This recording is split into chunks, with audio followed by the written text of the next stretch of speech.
50 வயதுடைய பெண் ஒருவர் கடையொன்றில் வைத்து 4 ஆண்கள் ஒரு பெண் உள்ளடங்களாக 5 பேரால் கடும் சித்திரவதைக்குள்ளாக்கப்பட்ட சம்பவம் அதிர்வலைகளை ஏற்படுத்தியிருக்கிறது. இந்த சம்பவம் தொடர்பாக மேலும் தெரிய வருகையில், இலங்கையிலே கம்பகா மாவட்டத்தினுடைய ராகம என்ற பகுதியில் அமைந்திருக்கக்கூடிய ஒரு வர்த்தக நிலையத்திற்கு குறித்த இந்த 50 வயது மதிக்கத்தக்க பெண் ஒருவர் சென்றிருக்கிறார்.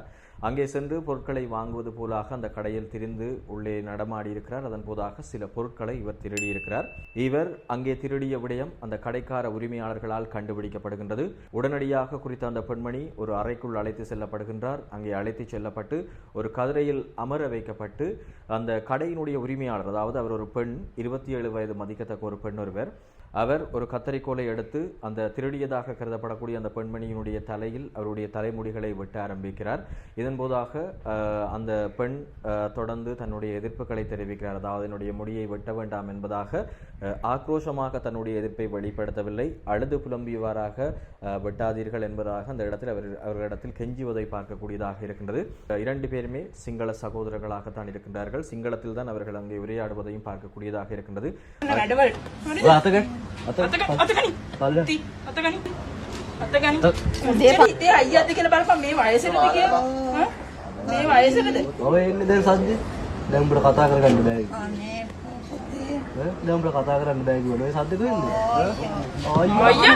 වයස නිසා ඉවසන් ඉන්නේ පාඩුවට පන්. හරිද? දෙවෙනි පාර දෙන්න ඇද්දගෙන වැටෙන්න.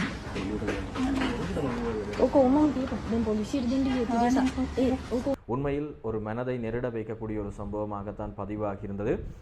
இவ்வாறு அவர் அந்த தலைமுடியை வெட்டும் போதாக அந்த பெண்மணி, அதாவது கிட்டத்தட்ட குறித்த அந்த தாக்கக்கூடிய அந்த பெண் உரிமையாளரினுடைய அம்மாவினுடைய வயதுக்கு ஒப்பானவராகத்தான் அவர் இருப்பார்.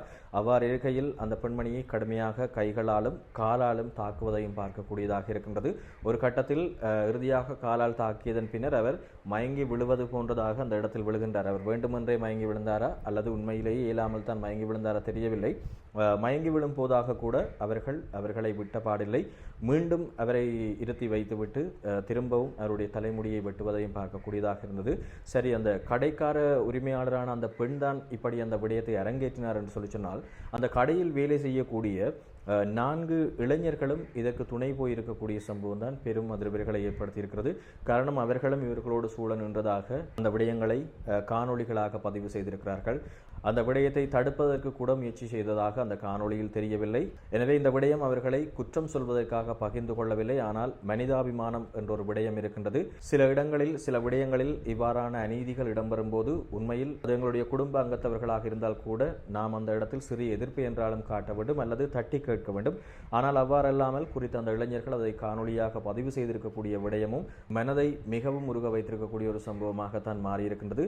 சரி, இவ்வாறாக ஒரு அராஜகமான முறையில், ஒரு கொடூரமான முறையில், ஒரு மனிதாபிமானமற்ற முறையில் அந்த பெண்மணிக்கு இவர்கள் அந்த தண்டனையை கொடுத்துவிட்டு அத்தோடு அதனை விட்டுவிட்டு கடந்து சென்றார்கள் என்று சொல்லி சொன்னால் இல்லை, அந்த காணொளியாக பதிவு செய்ததனை சமூக ஊடகங்களுக்கும் பதிவேற்றியிருக்கிறார்கள். எனவே தன்வினை தன்னை சுடும் என்பது போல இவர்கள் தங்களுடைய வாயாலே தாங்களே கெட்டிருக்கிறார்கள் என்றே சொல்லலாம். இவ்வாறு சமூக ஊடகங்களில் இந்த காணொளி பதிவேற்றப்பட்டதன் பின்னராக அநேக மாணவர்களால் இதற்கு எதிர்ப்பு தெரிவித்து அதிகம் பகிரப்பட்டதை பார்க்கக்கூடியதாக இருந்தது. இதனைத் தொடர்ந்து போலீசாருக்கும் இந்த காணொளி தொடர்பான விடயம் அவர்களுடைய பார்வைக்கும் சென்றிருக்கின்றது.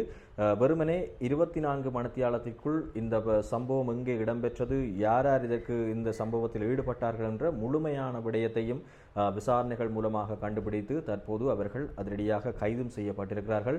நிச்சயமாக போலீசாரையும் இந்த இடத்தில் பாராட்டியாக வேண்டும். சமூக வலைதளங்களில் எந்தவிதமான பெயரோ முகவரிகளோ எந்தவிதமான அடையாளங்களுமோ இல்லாமல் பகிரப்பட்டிருக்கக்கூடிய இந்த காணொளிக்கு வெறுமனே 24 மணித்தியாலத்திற்குள் இதற்குரிய அதிரடியான நடவடிக்கையை எடுத்திருக்கின்றார்கள் என்று சொன்னால் கண்டிப்பாக இது ஒரு பாராட்டப்பட வேண்டிய விடயம். அதனைத் தொடர்ந்து தற்போது அந்த 27 வயதுடைய கடையினுடைய உரிமையாளர், அதே போல 21, 22, 23 மற்றும் 24 வயதுடைய அந்த கடையில் வேலை செய்ததாக கருதப்படக்கூடிய 4 ஆண் ஊழியர்களும் கைது செய்யப்பட்டிருக்கிறார்கள். இவர்கள் தற்போது எதிர்வரும் 18ஆம் தேதி வரை விளக்கமறியலில் வைக்கப்பட்டுள்ளதாகவும் தெரிய முடிகின்றது. இவ்வாறாக தற்போது இவர்கள் கைது செய்யப்பட்டிருந்தாலும் உண்மையில் மனிதாபிமானமற்ற முறையில் இவ்வாறும் எமது சமூகத்தில் சிலர் இருக்கின்றார்கள் என்கின்ற விடயம் பெரும் சோகத்தை ஏற்படுத்தி இருக்கக்கூடிய ஒரு விடயமாகத்தான் மாறியிருக்கின்றது.